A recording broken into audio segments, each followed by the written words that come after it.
Comment convertir une audience volatile en audience propriétaire à l'heure où les réseaux sociaux ne sont plus ce qu'ils étaient?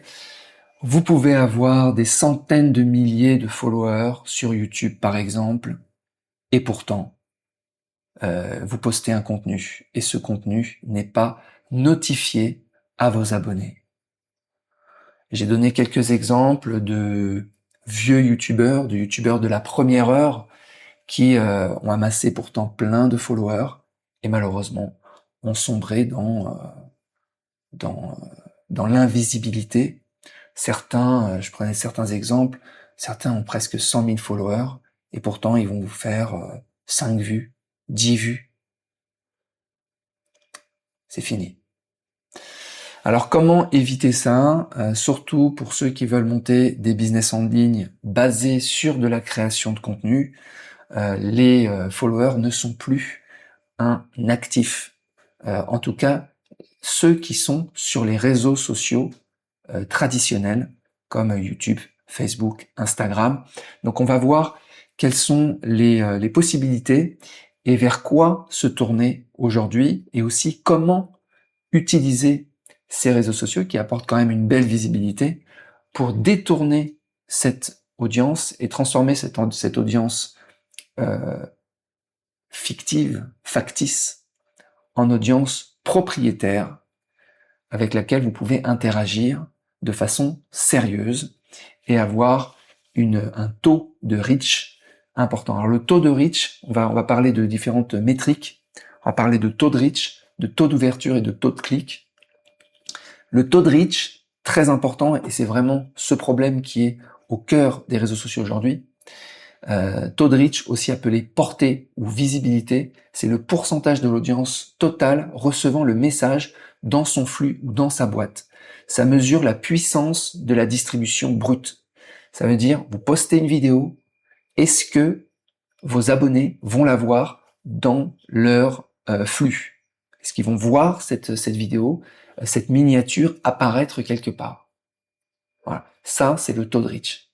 Et ce taux de reach s'est effondré avec l'utilisation des algorithmes, la TikTokisation des algorithmes, où en fait avoir des abonnés ne représente plus rien pour ces algorithmes qui utilisent de l'intelligence artificielle. Il suffit qu'un abonné ne voit pas une fois ou deux fois vos vidéos, pour que toutes vos prochaines vidéos ne soient plus montrées, ne soient plus envoyées, n'apparaissent plus dans le flux de votre abonné. Donc ça sera un abonné qui est un faux abonné, un abonné fantôme, un passager clandestin. Pourtant, il souhaite peut-être encore voir vos vidéos, votre contenu, mais le réseau social ne lui envoie plus rien. Donc ça, c'est le taux de reach. On a aussi le taux d'ouverture. Donc là, c'est le pourcentage des abonnés ouvrant le message, ou ouvrant la vidéo, en cliquant sur la notification. Voilà, ça indique le niveau d'engagement. Donc, le contenu est arrivé devant les yeux de votre abonné. Est-ce qu'il a ouvert? Voilà. Ensuite, on a le taux de clic, aussi appelé CTR. C'est le pourcentage de personnes cliquant sur un lien externe. Ça mesure la capacité à transférer la valeur vers un support externe. Voilà. Ce qui va nous intéresser ici beaucoup, c'est le taux de reach. Alors, on va comparer les taux donc de reach. Pour les emails et les newsletters, le taux d'ouverture est entre 35 et 50%. Donc c'est énorme. Vous recevez un email, s'il n'arrive pas dans les spams évidemment. Voilà. Pour les chaînes sur Telegram, WhatsApp, là le reach, accrochez-vous, est de 100%. Et c'est énorme. Ça veut dire qu'on est comme aux premières heures d'Internet, en fait. Ça veut dire que toutes les personnes qui sont dans le groupe Telegram ou sur votre chaîne Telegram, elles reçoivent une notification, un push direct. Leur téléphone vibre quand un message arrive. Voilà. Donc 100% arrive, est délivré sur leur smartphone. Taux d'ouverture entre 60 et 80%. Énorme. Ça veut dire que si tu ne veux plus recevoir les messages, en fait, tu dois te désabonner, tu dois archiver, tu dois te barrer, en fait, du groupe. Et donc, les abonnés que tu vois sont des vrais abonnés. Discord, le reach est de 100%. Aussi, taux d'ouverture entre 30 et 50%. Maintenant, on arrive sur les choses catastrophiques. YouTube, donc les vidéos, là, on a moins de 10% de reach. Et quand je vois 10%, c'est vraiment des moyennes, hein, parce que pour les vieilles chaînes, je pense que c'est même pas 1% de reach. Et quand vous regardez des chaînes, même des chaînes qui ont plus de 200 000 ou 500 000 ou 1 million, je regardais la chaîne de Yann Darwin par exemple, bah, si tu regardes le nombre de personnes qui ont ouvert la vidéo par rapport au nombre de followers, donc là le taux d'ouverture, il est ridicule. Il est à moins de 5%. Donc c'est vraiment aujourd'hui aller sur des réseaux sociaux comme YouTube et TikTok et construire en fait des business là-dessus. Bah c'est très dangereux en fait. C'est très fragile, beaucoup plus fragile qu'avant et beaucoup plus qu'avant, il faut fait détourner cette audience pour la transformer en audience propriétaire que l'on maîtrise vraiment. Instagram et TikTok, alors là c'est encore pire. On a un taux de reach de 5%. Et le taux d'ouverture est extrêmement faible et le CTR est de moins de 1%, donc c'est vraiment catastrophique complet. Maintenant les web push, les blogs, on est pareil, 100% de reach. Voilà. Les podcasts, pareil, 100% de reach. Podcast audio sur Spotify par exemple, qui sont envoyés un peu partout, ou directement sur les logiciels de podcast. Taux de reach, 100%. C'est-à-dire qu'il ne va pas y avoir de filtre entre le contenu que vous avez produit et l'arrivée, la délivrabilité chez l'abonné. Il n'y a pas de logique d'algorithme qui va refiltrer en fonction de la pluie et du beau temps. Tout arrive.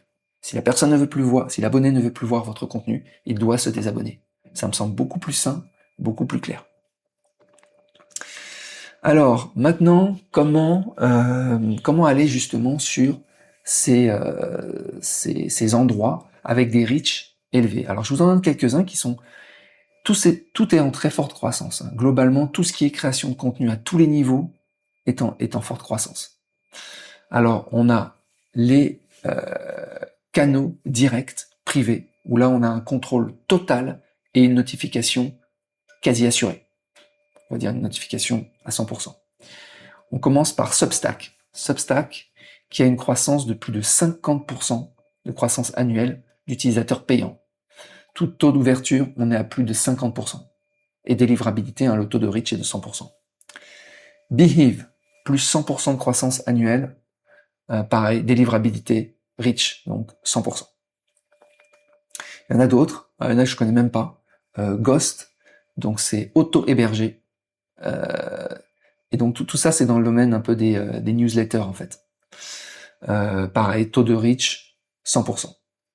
Et il y a plus de 30% de croissance annuelle. Logiciel d'email marketing, Brevo, MailerLite, ConvertKit, etc. Taux de délivrabilité, 98%. Ça veut dire que quand même, l'email, qui est là depuis les débuts d'Internet, depuis les années 90, bah aujourd'hui, comme avant, comme hier, et sûrement comme demain, eh ben, ça fonctionne. Voilà. Croissance du secteur de l'email marketing, plus 10% par an. Taux d'ouverture moyen, 45%. Et délivrabilité, 98%. Alors, on lit ça et là que les choses pourraient changer et qu'il pourrait y avoir, en fait, dans les réceptionneurs de mails, dans vos boîtes mail, les Gmail par exemple, bah, il pourrait y avoir et ça commence un petit peu, hein, des intelligences artificielles qui vont dire, ouais, ok, la personne n'a pas ouvert ce type d'email venant de ce type d'émetteur, ça fait 2, 3, 4 fois. Est-ce qu'on va continuer à lui envoyer ces emails?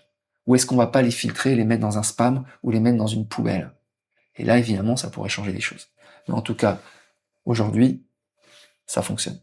Canal Telegram, donc tout ce qui est groupe Telegram, chaîne Telegram, donc la forte croissance, on est à plus 30% de croissance annuelle.